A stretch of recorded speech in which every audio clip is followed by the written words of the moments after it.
During World War II, submarines accounted for approximately 2% of the United States naval fleet. Despite that, they are credited with sinking 50% of all enemies, totaling over 7 million tons. And this is how. Today we're talking about Dudley Morton, aka Mushmouth, most commonly referred to as Mush Morton. Ladies and gentlemen, when the Japanese attacked Pearl Harbor, they crippled the United States Navy. The only thing that really escaped unscathed was the American carrier fleet and the American submarine fleet. The carriers avoided destruction because they were conveniently not at Pearl Harbor that day, and the submarine fleet escaped because they were deemed a low priority target. And that is because at this point in time, submarines were deemed almost exclusively a defensive weapon. But as the old adage goes, necessity is the mother of invention. America would forge new battle tactics, and a new breed of hyper-aggressive submarine commander and crew would be born. Incredible legendary warriors like Eugene Lucky Flucky and his crew of the USS Barb, Lawson Red Ramage and the crew of the USS Parch, and Dick O'Kane, the crew of the USS Tang, would all step forward and become heroes. But they were following the footsteps of the prototype, America's first hyper-aggressive submarine skipper, Mush Morton. A man that was originally deemed too timid and conservative to be an effective submarine commander that was given a second shot at command for the sole reason that his commanding officer, and I quote, liked the way he shook hands. Come on, bring it in there. Tuck that. Yeah, I'm in there, dog. I'm in there, dog. I'm in there, dog. You tucking it in there? But you tuck that. And with that second chance, he would take a defensive weapon and turn it into one of the greatest offensive weapons in history, changing warfare forever. And we're going to get into it right after a word from our sponsor. Delete me. Why do you have an ACOG on a lever action? Nick, there's rabbits and deer in my garden. All right, that explains the ACOG. Why does it have a suppressor? The boys are napping.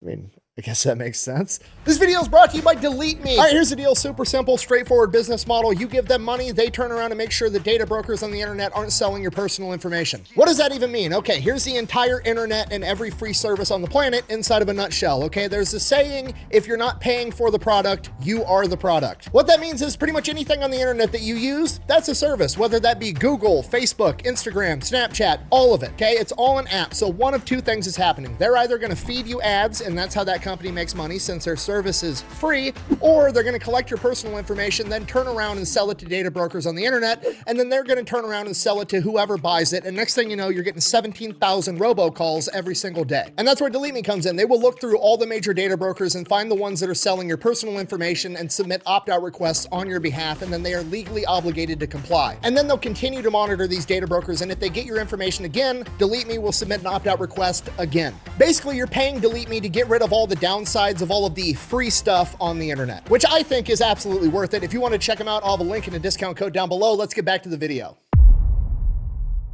Our story begins in 1907 in Kentucky when a young Dudley Morton is born. He also had a brother. His dad worked for the coal company and had to travel a ton for work, and his mother suffered from a chronic illness that had her hospitalized fairly frequently. As Dudley and his brother grew up and became more energetic, more rambunctious, and more rebellious, his mother being sick and his dad being gone for work all the time, they simply could not manage to keep these boys under control, and they were forced to send them off to Florida to live with their wealthy aunt. Looked at my kingdom, I was finally there to sit on my throne as the Prince of Bel-Air. While attending high school in Miami, Dudley was kind of like the archetype of the all-American kid. He was handsome, he was good looking, he was super popular, he played football, he was a standout wrestler, he was just the guy. After graduating high school, because the wealthy aunt and uncle were connected, they were able to secure Dudley a spot at Annapolis, the United States Naval Academy. While there, his classmates would give him his nickname, Mushmouth, because they said it always sounded like he was talking with a mouthful of mush, and he had a famous party trick where he could supposedly fit 5 golf balls into his mouth and then recite Shakespeare. Also, while attending Annapolis, he would have his first run-in with what appears to be the main storyline, because as he continued to be a standout wrestler at Annapolis, he actually almost made the 1932 Olympic team, but in the selection finals, he was beat out by a man that he had previously beaten 32 times in a row. The main storyline shall not be interrupted, apparently. From there, he goes on to graduate Annapolis in 1930 at the age of 23 and is commissioned as an ensign. After his commission, he gets stationed over on the West Coast on the USS Saratoga, which is an American aircraft carrier, and while he's on the West Coast, he starts attending all these Hollywood parties, rubbing elbows with all the rich and famous people, has the time of his life. A couple of years after that, in 1932, he gets stationed on a heavy cruiser, the USS Chicago, and then a year and a half after that, in 1933, he volunteers to go to submarine school. While at submarine school, school, he kind of develops a reputation for not being the guy that does everything by the book. He doesn't really care for strict regulations, and he doesn't care about the dog and pony show that is the United States military. One day, the cadre at the submarine school decides that they are going to go through and they are going to search the officers' quarters, including Mush Morton's. He's kind of understandably pissed by this. Like, this isn't basic training. He's not some 18-year-old kid trying to hide contraband. He's a 25-year-old man that graduated from the United States Naval Academy. Why are we digging through my room like I'm a child? So he decides, fuck this. I'm gonna get me and all my other officer buddies. We're just gonna go rent a house in town, and we're just gonna have a party house and do whatever the fuck we want all the time, and then we'll show up for school in the morning. His house ends up getting referred to as Stud Manor, and it is known for being a party pretty much 24/7. Despite that, somehow Mush Morton and all of his buddies living in this house had their grades actually start improving, and when he was asked how that was possible, he said it was simple. They had a strict policy. There was no women and no booze from midnight on Wednesday until after exams on Friday, and the rest of the time was just one huge party. My advice to you is to start drinking heavily. You better listen to him, Flounder.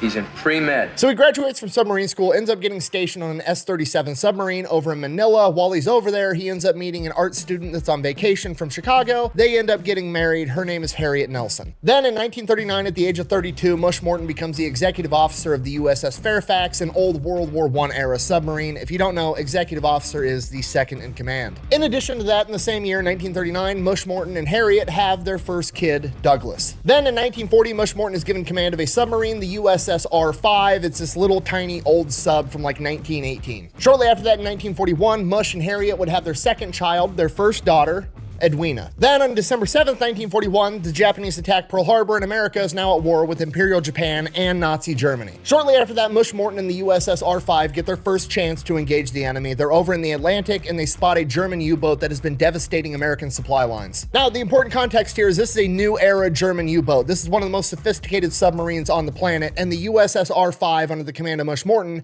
is a tiny, shitty little submarine from 1918 that has almost no combat value, but they're being put into combat anyways, because after the attack on Pearl Harbor, the submarines are all America has. It's not the size, mate.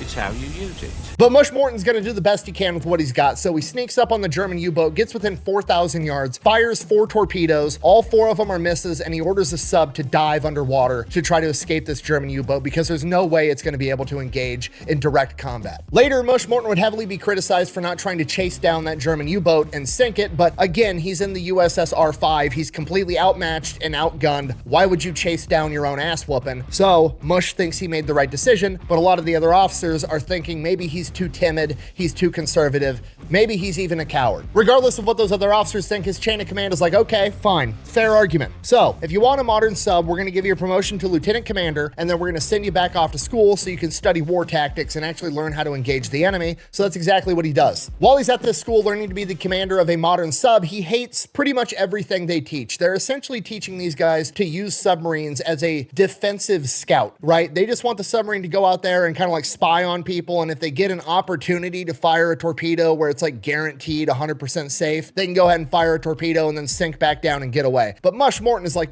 no, let's go take the fight to the enemy. Let's go destroy supply lines. Let's do guerrilla warfare underwater. But he also knows that nobody's gonna listen to him because he's, you know, too timid and too cowardly, and that's a crazy idea, and he's throwing the entire doctrine upside down. So he just kind of bites his tongue, goes on, graduates the school. From here, he's hoping to get put in command of a new Gato or Baleo class submarine, which are the best submarines America has at the time. That's not what he gets. He gets put in charge of the USS Dolphin, which is an old rust bucket that's barely seaworthy at this point in time. It's lost its ability to shoot torpedoes. All he has for weapons is a couple of 5-inch guns on the deck, and he's basically just supposed to go out in the ocean and shoot at enemy airplanes. It's essentially a waste of time, but the United States government's trying to use every single tool they have, but Mush Morton is pissed. I'm tired of this, Grandpa. That's too damn bad! This ship is basically a death trap. He knows that, and he tries to tell his chain of command he doesn't want it. And his chain of command gets super pissed at him. His direct commanding officer ends up saying, you know, with your record of cowardice, and now you're saying that this ship isn't good enough for you, I think you're being a coward again. So he fills in the paperwork to have him yanked out of submarines entirely and tries to have him reassigned to a surface ship. Obviously, Mush Morton pushes back against this, and it goes all the way up to Admiral Babe Brown, the top dude in charge of him. And he goes in, has a meeting with him, and Babe Brown decides to give him a second chance at being a submarine officer. He's not going to be a commander right away, but he's going to continue being an officer on submarines. And his reasoning was, and I quote, I liked the way he shook hands. Slap hands, maintain a nice firm grip on the hips, and pose. It's just a nice feeling between you and your teammate. And with that handshake, Mush Morton is assigned to a new Gato-class submarine, the USS Wahoo. So he reports to his new ship. The USS Wahoo is under the command of Commander Kennedy and the executive officer, Dick O'Kane. Mush and O'Kane immediately hit it off and become friends, and it doesn't take long for Mush to realize that not many of the other officers really care for Commander Kennedy. The guy had previously been a commander of a surface ship, didn't know a whole lot about submarines, whereas Dick O'Kane had been in submarines for years and years and years, and Commander Kennedy refused to listen to anything he had to say. Commander Kennedy was overly cautious to the point that he was just doing dumb shit aboard the USS Wahoo that made life miserable for the entire crew. Okay, I need you to understand this is a diesel-powered submarine. Okay, so it's got diesel generators. Those diesel generators charge a bunch of battery banks, and batteries require water. So having a lot of fresh water on a submarine was always a huge issue until this new Gato class, because the commander Cheng Li was placed in charge of getting shit done for the United States Navy, found out that they had developed these new distillers and had these distillers put in all the new Gato class submarines so they could make as much fresh water as they needed. Okay, this was huge. This meant that the Gato class submarines were always going to have fresh water for the batteries, and on top of that, they were going to be able to make more, so the crew would actually be able to have showers and wash laundry and do all the shit that would make life not as miserable while you're sitting under the water inside of a metal tin can with a bunch of other dudes sweating your ass off. Commander Kennedy, though, is like, well, those distillers use power and power uses fuel, so I don't really trust it. We're just not going to use the distillers, meaning we're not going to do laundry and we're not going to have fucking showers on this ship, even though the government just spent presumably millions of dollars getting us those capabilities to make life not as shitty aboard the ship. But Commander Kennedy's just like, nah, I don't trust it. The only fresh water we're going to have to do that shit with is we're going to take fucking buckets and stick them under the air conditioner condensers and catch all the dripping condensation. And that's going to be the fresh water that we're going to use. What? So the whole crew is obviously just pissed. It'd be like if your dad bought you a new car and then your mom told you to walk to school anyways. It's complete bullshit. On top of that, Dick O'Kane and all the other high-ranking officers can't stand the guy because he doesn't trust them at all. He literally has his bed put up on the bridge, so he's always there, and he makes it his policy that there has to be 2 officers on the bridge running the ship at all times, which runs all those officers absolutely ragged. Dick O'Kane and all the other officers are getting 4 hours of sleep a night, and that's if they don't run into any enemies. It's just a complete nightmare. Regardless, they set sail, they get sent out to the Buka Strait, which is where a bunch of Japanese supply lines are going through, and they're supposed to disrupt the enemy. So they're on the Buka Strait near Bougainville, and they've been out there, they're just looking for Japanese ships. Everything's kind of going according to plan. And finally, Mush Morton's had enough of this no taking showers bullshit. He sends the order to some of the guys, fire up the distillers.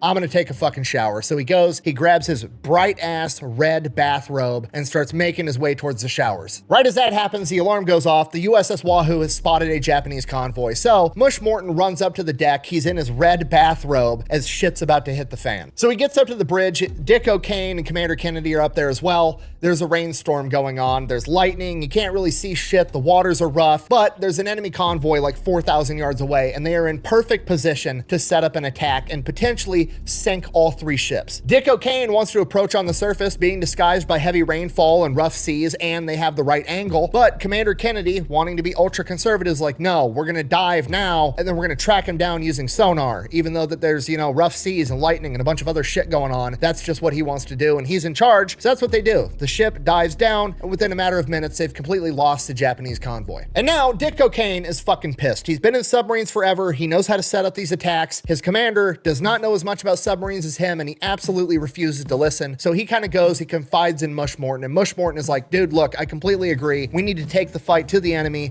get in their face, and basically do guerrilla warfare on the water. But in defense of Commander Kennedy, it's kind of sort of not really his fault, because this is exactly what they teach these guys in this submarine warfare school that I just got back from. They want them to be ultra conservative and do everything 100% safe. From this point, Dick O'Kane and Mush Morton kind of come to an agreement that they're going to document everything and try to get Commander Kennedy kicked off this ship so they can get a new commander that'll actually listen and actually get them in the fight. Like a week later, December 7th, 1942, they come up on another Japanese convoy, and again, Commander Kennedy kind of gets panicked, doesn't want to approach on the surface, orders the ship to dive. They lose the target again. The next morning, they spot another convoy, 3 Japanese ships. Again, Kennedy gives the command to dive, and goes underwater, but they're still gonna launch torpedoes at this convoy from underwater. Maybe it'll work out. But the problem is Commander Kennedy doesn't trust any of his other officers, even though they're more experienced than him. So he's trying to man the periscope, man the sonar, oversee all the targeting data, and be a one-man show. He just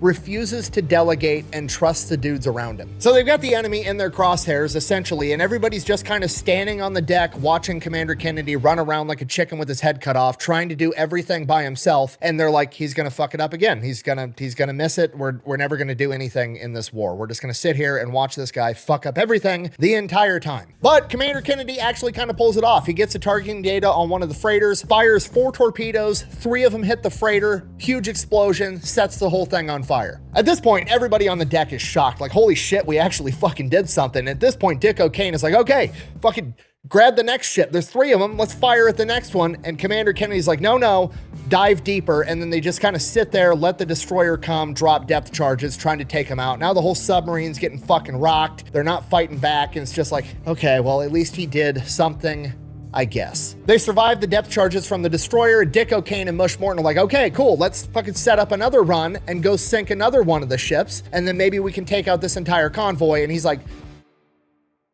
nope, that's too risky, let's fucking leave. So they dip out. A couple days later, they come up on another Japanese ship. Commander Kennedy opts to dive and sneak up to it underwater. Whatever, I guess. So they sneak up on this ship, they get right on top of it, they're ready to fire torpedoes and sink this fucking thing, and Commander Kennedy's like, nope, we're not gonna fire torpedoes. Everybody's completely shocked, like it's just in the crosshairs. All he has to do is say fire, torpedoes away, and they're gonna sink this fucking ship. And he's like, no, technically we're in another submarine's AO, so I don't wanna like take one of their kills, which is completely fucking ridiculous. Sir, we won't tell anybody.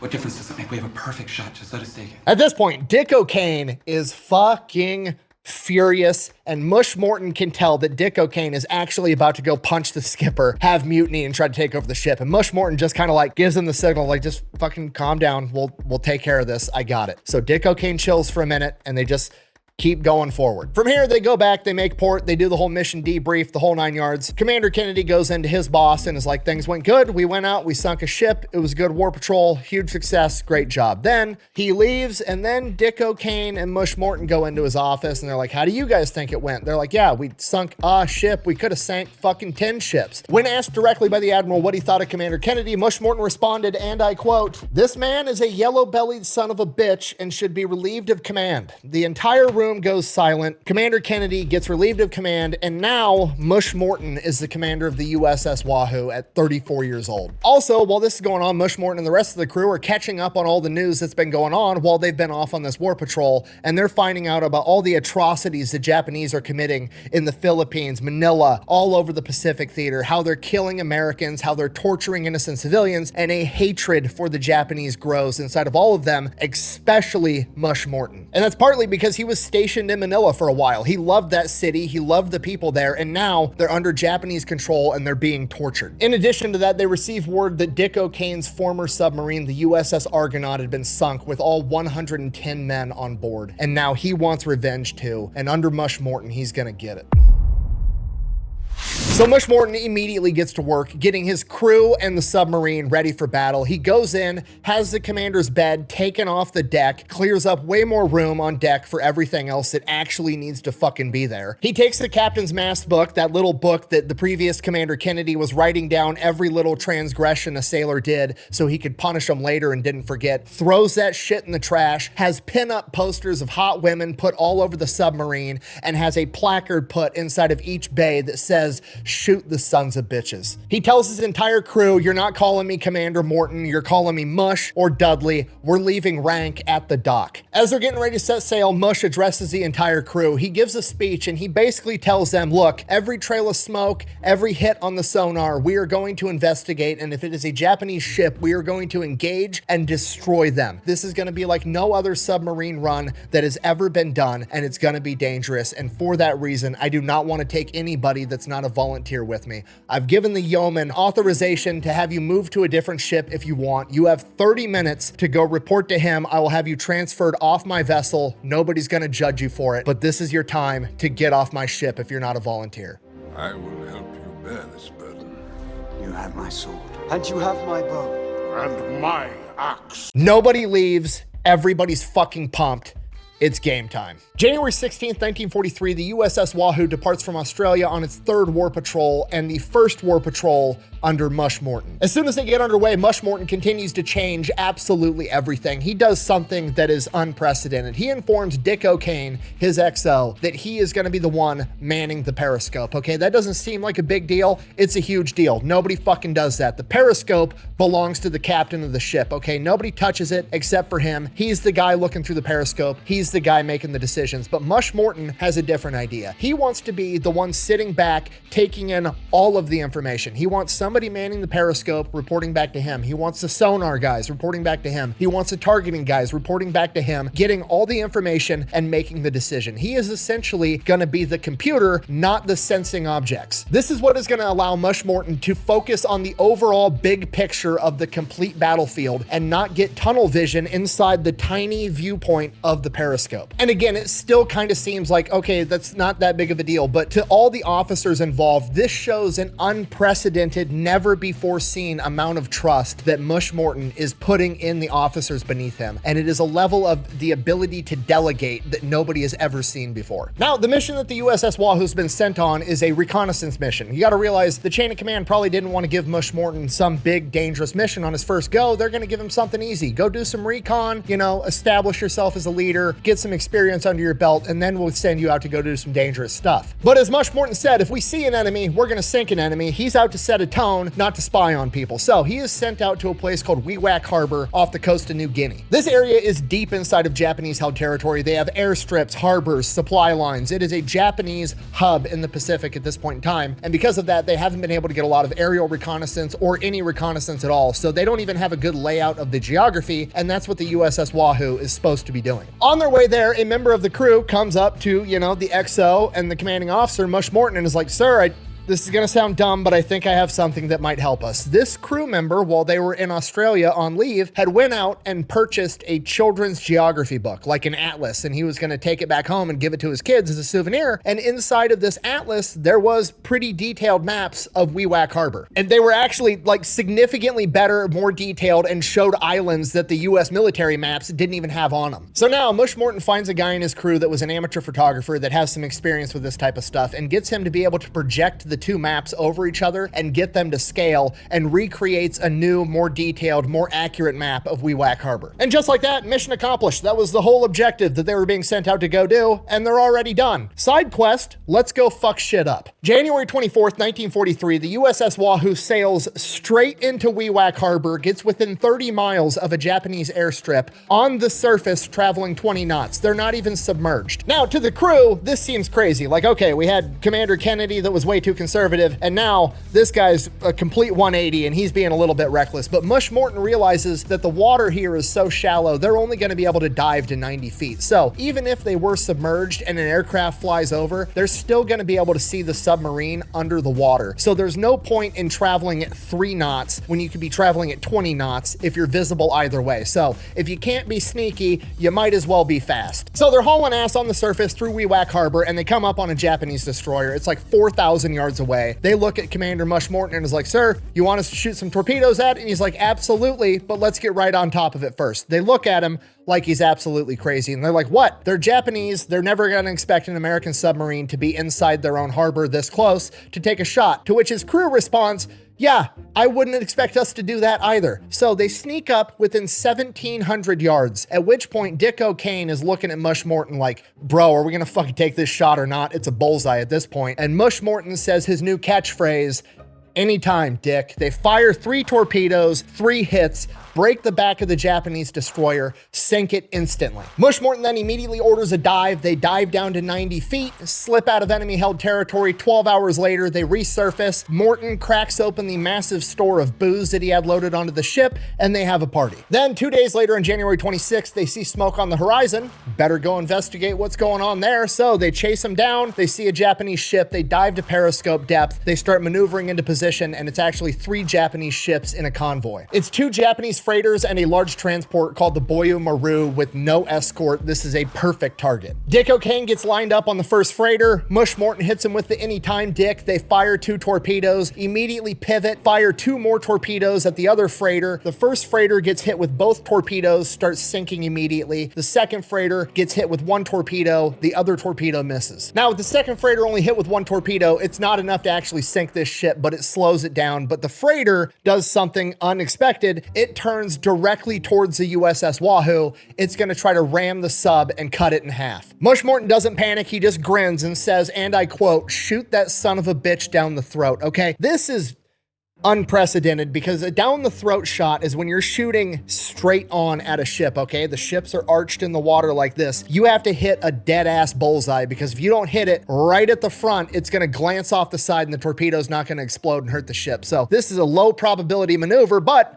this is Mush Morton and Dick O'Kane. As the USS Wahoo's maneuvering to line up this perfect shot, one of the crew members accidentally fires one of the torpedoes prematurely. The Boyo Maru, not the freighter, the transport, sees this coming towards it and veers out of the way for fear that it's coming for it instead. And this exposes the Boyo Maru's entire broadside, at which point Mush Morton and Dick O'Kane are like, fire 2 more right at the broadside of that big ass transport. Fire 2 torpedoes, 2 hits, cripples the Boyo Maru. It's going down now too. Problem, we still got this slow ass freighter coming to cut us in half. So Wahoo lines up this shot again, fires 2 torpedoes at this freighter right down the throat. One of the torpedoes detonates early, and the other torpedo is a direct hit but doesn't fucking detonate. Mush Morton and the Wahoo have just had their first run-in with the infamous Mark 14 torpedo, which in early World War II absolutely fucking sucked. They were going off too early. They weren't going off at all. They were a pile of shit. Mush Morton gives the command. They dive as fast as possible to 100 feet, and the freighter drives right over the top of them and keeps going, trying to get away, traveling at like 3 knots. I miss you, Mama Speed. Ricky Bobby's back.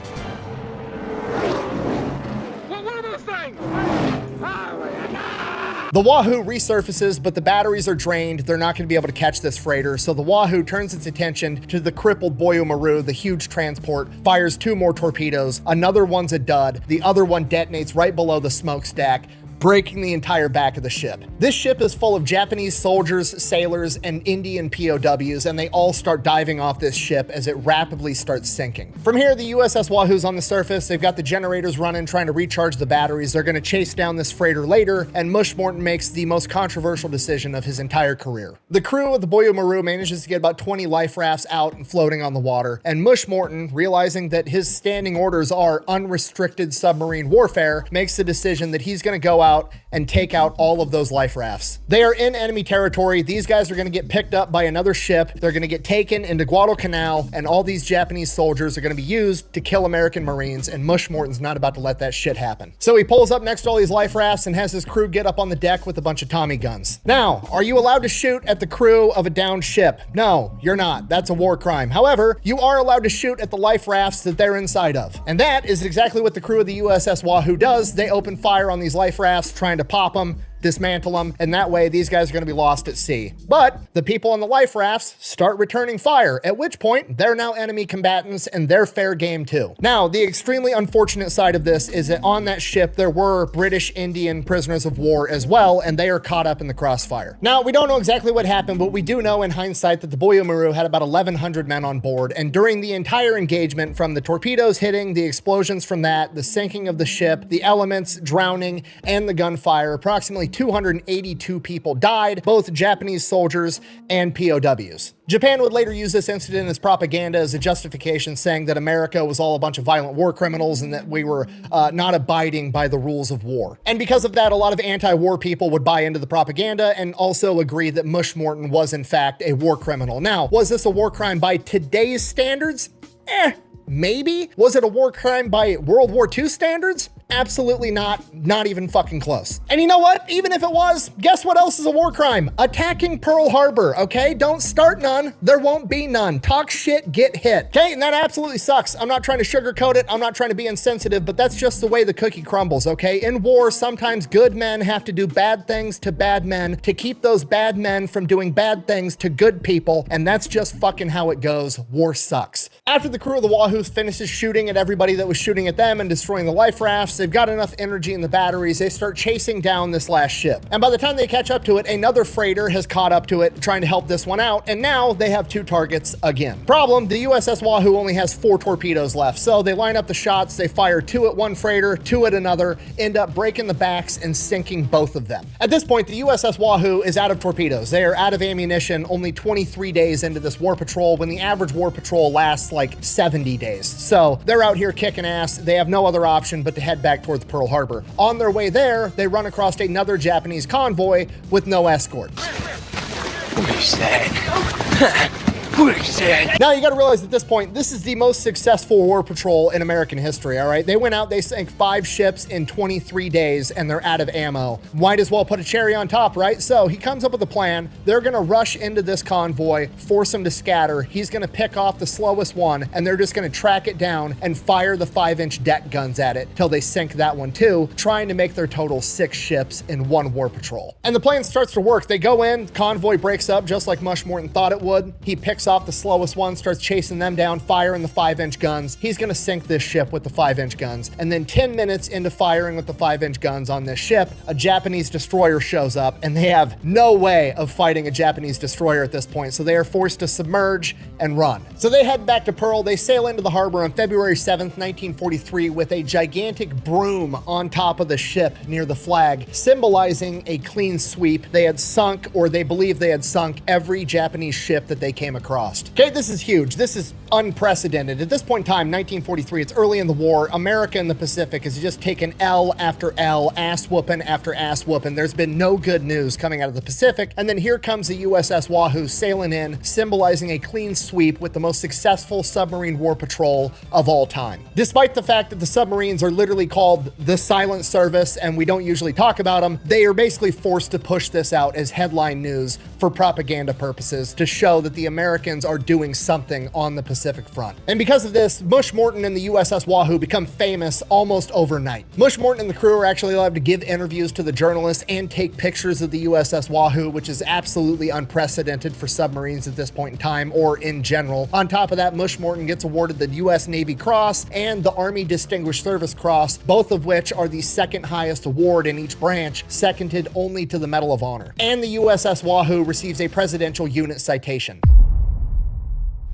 From here, the crew gets a little bit of R&R. They get the ship refitted, reloaded, and they are back out on the sea on February 23rd, ready to kick ass. And Mush Morton now, he feels vindicated. He knows that his tactics are working. That was the best submarine run they've ever had, and it came from him being hyper-aggressive, so he's going to get even more aggressive. From here, he designates commando squads, basically boarding parties, the dudes that are going to board enemy ships with guns and take shit over if it comes to that, with his tactic of being hyper-aggressive. Now, he never actually gets to use these commando squads, but A, it highlights how aggressive he's willing to be, and B, this also sets the groundwork and the framework for other commanding officers to do the same, like Eugene Lucky Flucky and the crew of the USS Barb, when their commando squad became the only Americans during World War II to set foot on mainland Japan when they placed an IED on train tracks and blew up a fucking train. Not only that, but Mush's mission is to sail into the Yellow Sea. He is going to be the first submarine commander to do this during World War II. The Yellow Sea is exceptionally dangerous because the average depth is only 120 feet, meaning that the submarine is not going to have much luck diving deep trying to avoid depth charges if it comes to that. But it is absolutely full of Japanese ships for that exact reason. So they make their way into the Yellow Sea, and on March 19th, 1943, they detect a freighter, and Mush Morton was given a couple of a new type of torpedo that's not loaded with TNT. It's loaded with something called Torpex that is apparently 50% more effective than TRT, and it's time to try one out. So they chase this freighter down, line up the shot, and Mush Morton orders firing only one torpedo, trying to conserve as much ammo as possible. One torpedo takes off, hits the target, detonates, sinks the ship in a matter of minutes. About an hour later, they pick up another ship on radar. They chase it down, they sneak up on it, they fire 2 torpedoes, not Torpex, just the regular TNT ones. One hits,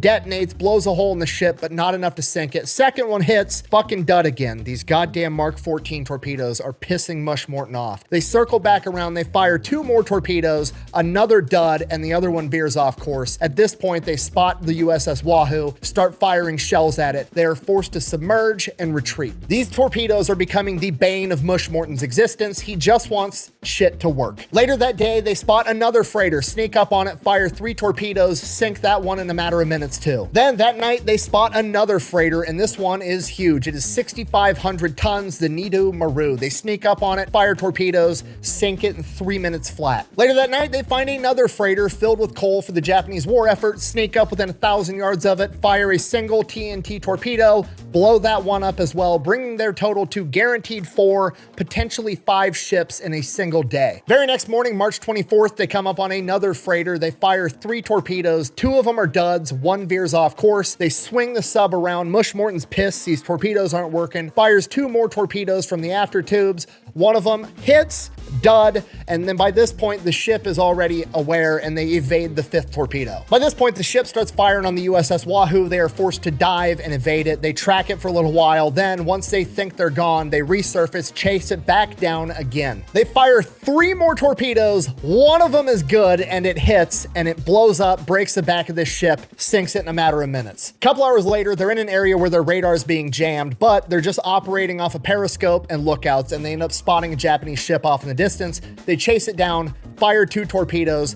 Both of them prematurely detonate. Now at this point, the USS Wahoo only has 2 torpedoes left, at which point Mush Morton doesn't want to waste them if he doesn't have to on this ship, so he kind of looks over at Dick O'Kane on the periscope and is like, hey Dick, did they got any guns on the deck of that ship? And Dick's like, not a single one, at which point Mush Morton's kind of like, Mush Morton orders them to surface the ship. They're gonna sink this motherfucker with the deck guns. They roll up and just start unloading on this ship with the 4-inch guns and the 20mm guns, punching this thing full of holes. It's dead in the water and burning. While this is going on, another Japanese freighter rolls up, and these guys have guns, so they think they're gonna fight back. They start shooting at the USS Wahoo. USS Wahoo starts shooting back with the 5-inch and 20mm guns and wrecks that ship too. Obviously, this is not as effective as a torpedo, but over the course of a couple hours, both of these freighters end up sinking. Next day, they come across this little fishing ship, but this fishing ship has this comically large communications array on it, and they're like, that's a fucking scout. So they go, they engage, they open up on it with the deck guns, and at this point, they're so close, they're hammering this little ship, but this little fucking ship just will not sink. Mush Morton sends up the commando crews, but the ship is too rough for them to actually board it. So these guys run back down into the sub, they go into the galley, they grab a bunch of liquor bottles and make homemade Molotov cocktails and start throwing the Molotovs onto this fishing ship. This little ship was just taking so much fire, Mush Morton eventually decided, like, okay, I've wasted enough ammo on this thing. It's dead in the water. We've destroyed the communication array. We're just gonna move on. 3 days later, they come across 2 more little ships. They open up with gunfire. They spend over 500 rounds on these 2 little boats, and they just won't sink, but they're dead in the water and they're burning, so they move on again. That night, they're almost out of ammo for the deck guns. They've only got 2 torpedoes left, and they're figuring, okay, we're probably just gonna head back to Pearl Harbor, get some more ammunition. And then at 3 o'clock in the morning, they pick up a freighter on the radar. They track it till dawn. That morning, they line up their shot, fire their last 2 torpedoes, and sink that ship too. From here, they make their way back to port. They signal to Pearl Harbor their tally that they have wrecked or sank 9 enemy vessels, to which Pearl Harbor replies, congratulations, the Japanese think that there is an entire wolf pack operating in the Yellow Sea. If you don't know, that means that the USS Wahoo just fucked up so many enemy ships that the Japanese think that there's an entire fleet of submarines operating in the Yellow Sea, not just Mush Morton and the USS Wahoo. Don't really remember how many. Maybe 1. On their way there, they actually get orders they're not going to go to Pearl Harbor. They're just going to go to Midway, pick up more ammunition, and go back on their 5th war patrol. Once they get to Midway, do the full debrief. Morton ends up getting a 2nd Navy Cross for heroism, and Dick O'Kane ends up getting a Silver Star. But then, both of them get blindsided by one of their fellow officers, a guy by the name of McMillan. Now, this guy's been in submarines quite a bit longer. He's like 4 years older than Mush Morton. He's 8 years older than Dick O'Kane, and this guy's basically just butthurt that he's not running the show. So he tells Vice Admiral Charles Lockwood, oh, the missions were chaotic and they were poorly planned and things could have went better than they did, to which Mush Morton basically replies, the mission speaks for itself. It's literally the most successful war patrol of any submarine in World War II at this point, and the 2nd most successful war patrol of any war patrol in all of World War II. They were only beaten later on by the USS Tang when it was under the command of Dick O'Kane. So McMillan basically gets told to eat a dick and shut the fuck up. From here, Vice Admiral Charles Lockwood starts referring to Mush Morton as Mush the Magnificent, and then Mush Morton kind of starts pissing off a lot of other officers. One, he's getting a bunch of press coverage. Everybody's getting jealous. The spotlight's on him. The highest guy up in submarines, Lockwood, absolutely loves him. And then on top of it, Mush Morton writes a scathing letter about how ineffective these torpedoes are and how it needs to get fixed. And at this point in time, you got to realize the United States Naval Committee in charge of like the armament of ships basically has come out and said, no, there's nothing wrong with the Mark 14 torpedo. You guys just aren't good at using them, which is complete bullshit. Every submarine commander and any dude that used a torpedo in World War II acknowledges that they're a giant piece of shit. But now that this is coming from Mush Morton, the most successful submarine commander and one of the most famous war heroes of World War II, it starts making a lot of waves and pissing off a lot of high-ranking officers because now they're getting in trouble. Regardless, the Wahoo gets restocked, refitted, and sets off on its next war patrol on April 25th, 1943. This time they're getting sent up to the Aleutian Islands because apparently there's a huge Japanese fleet up there and they want the USS Wahoo to go distress the enemy. I got you. It's better if nobody you don't know anything. What are you talking about? I'll take care of it. So they make their way up there. They identify a Japanese airstrip. Dick O'Kane, going full gung-ho, says we should start shelling this thing with the deck guns. But Mush Morton declines the offer because they're there to sink enemy ships, not announce their presence by firing shells onto an airfield. So they forego that idea. Fast forward to May 4th, they finally come across an enemy ship, and it is an auxiliary seaplane tender with a plane on top of it. Perfectly valid target. So they sneak up on it. Mush Morton gives the order. Anytime Dick fires 3 torpedoes. One of them hits, the other 2 hit, but they're duds. God damn it! The ship's damaged, but not enough to sink it. They start firing rounds in every direction, throwing depth charges everywhere. They don't even know where the Wahoo is, and they start trying to make their getaway. At this point in time, it's broad daylight. If they want to be able to take this thing out, they're going to have to surface and engage it, and it's not worth the risk. This thing's going to be able to fight back too well, and they decide that they're just going to stay submerged and slip away and let this one go. And at this point, Mush Morton, Dick O'Kane, everybody involved is just absolutely furious with these dud torpedoes. So from here, they head south. The weather warms up a little bit, and suddenly there's enemy ships all over the place. From here, they pick 2 freighters that seemingly don't have any sizable escort. They sneak up on them. They realize that the smaller of the 2 freighters is armed, and it is the escort for the other freighter. Despite that, they decide they're going to attack anyways. They open up by firing 6 torpedoes, 3 at each ship. 1 torpedo out of the 6 ends up connecting and actually detonating like it's supposed to, breaks the back of the regular freighter. It starts sinking, and the small escort freighter starts charging the USS Wahoo. Mush orders the emergency dive. They dive down, and the small escort drives right over the top of them, starts dropping depth charges, but they're too deep to actually affect the submarine. They make it out okay. At this point, the crew's starting to get discouraged. Mush Morton's getting pissed. He's got a reputation to uphold.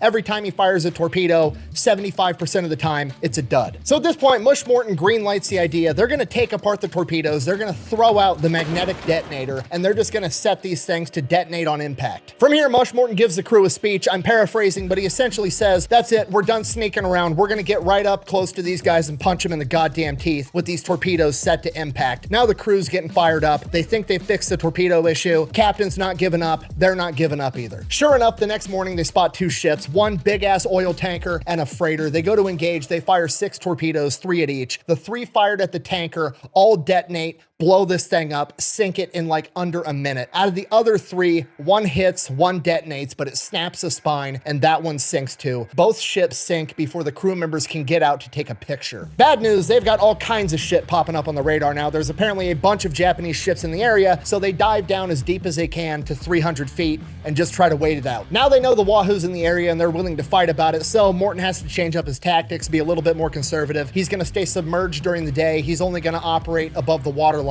during the night. At this point, they're running out of torpedoes, but they're trying to make the best of it. Then about a week later, on May 12th, they come across 2 more Japanese ships. They go ahead, they line up their shot. Mush Morton gives the order. Anytime Dick, they fire 4 torpedoes, 2 at each. First set of torpedoes both hit their target, but one of them's a dud. So that ship's injured. The second set fired at the other ship are both either misses or duds again. At this point, Mush Morton's pissed. He orders them to surface the ship. He's gonna drive this torpedo right down this ship's throat. They line up their next shot above the ground. This is gonna fix any depth issues, any targeting issues. They're gonna fire this torpedo, sink this ship, and end this war patrol the right way. They fire the torpedo, direct hit. It's a fucking dud. Mush Morton orders the gun crews to go up, up. They're going to finish this ship off with the 4-inch guns and the 20 millimeters. As soon as they open the hatch, that other ship starts firing on the USS Wahoo, and Mush Morton makes the decision that that ship is not worth a single member of his crew. He orders them back in, and they dive down. At this point, all they can do is head back to port. That's exactly what they do. They sail into Pearl Harbor. They do not fly the broom this time. This was not a clean sweep. Mush Morton is absolutely pissed off with their performance, but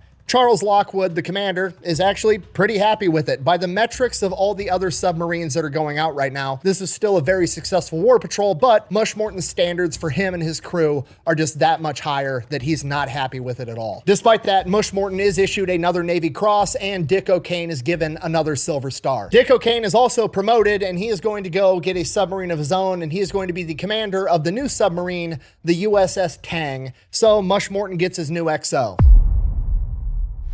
August 1943, the Wahoo sails into the Japanese Sea. Mush Morton wants to implement a new tactic. He wants to open up by firing only 1 torpedo at a time, as opposed to the standard volley of preferably 3, but at a minimum 2. He thinks that this is going to help him conserve ammo and sink more ships per war patrol. And the plan almost immediately proves to be a tremendous failure, not because necessarily it's a bad idea, but because the torpedoes fucking suck. Every time he fires a torpedo, it's either a miss or a dud, and he only fired 1. After attempting to engage multiple ships and all the torpedoes being failures, he radios back to Pearl Harbor. Pearl Harbor tells him to come back. They end up offloading a bunch of the torpedoes for testing, and Charles Lockwood criticizes his technique, says you need to be firing at least 2, preferably 3 torpedoes, and then he loads the USS Wahoo with the new Mark 18 torpedo that's supposed to be more reliable. And with that, on September 9th, 1943, they take back off into the Sea of Japan, straight into the heart of enemy-held territory on an extremely dangerous mission. We don't know exactly what happened, but by October 5th, 1943, they would signal to Pearl that they had sank 3 ships in the La Perouse Strait. The La Perouse Strait at this time is an extremely dangerous area, heavily fortified by the Japanese, connecting the Japanese Sea to the Sea of Okhotsk. And unfortunately, that transmission on October 5th was the last transmission that the USS Wahoo ever sent. The USS Wahoo was supposed to send another check-in transmission on October 26th, but it never came. With that, Charles Lockwood dispatched planes and ships to check return routes, hoping to find the USS Wahoo disabled but still floating. But they never did. On November 9th, Admiral Lockwood was forced to make the announcement that Wahoo was a month late to its report time and presumed to be lost at sea with all hands. The USS Wahoo remained lost at sea until its wreckage was discovered in 2006. After examining the wreckage and comparing it to Japanese reports from that point in the war, it was determined that the USS Wahoo had sustained some type of mechanical failure or damage before the battle had actually begun, and it was leaking oil, and a Japanese plane managed to spot the oil leak, leading it directly to the silhouette of the submarine under the water. It took 60 depth charges and 40 bombs to sink the USS Wahoo and send it on its eternal patrol. Vice Admiral Lockwood blamed himself. He later wrote that he didn't think the Japanese were smart enough to catch Mush Morton and the USS Wahoo. Both Lockwood and Dick O'Kane spent the rest of their careers advocating that Mush Morton should be posthumously awarded the Medal of Honor. Unfortunately, due to the partially successful propaganda painting him as a war criminal, as well as him pissing off a bunch of high-ranking officers over his dissatisfaction with the torpedoes, that would never come to fruition. Dick O'Kane would go on to become the most successful submarine commander in U.S. history and the only man to outperform Mush Morton in a single war patrol. And he credited much of that success to everything he had learned under the command of Mush Morton, the man and the crew that rewrote the book on submarine warfare. Thank you for watching. Best way to support the channel is go buy some merch over at thefatelectrician.com. Quack bang, out. It's okay. American submariners don't die. They just stay on patrol. I'm not crying. This office is infected with onion cutting ninjas.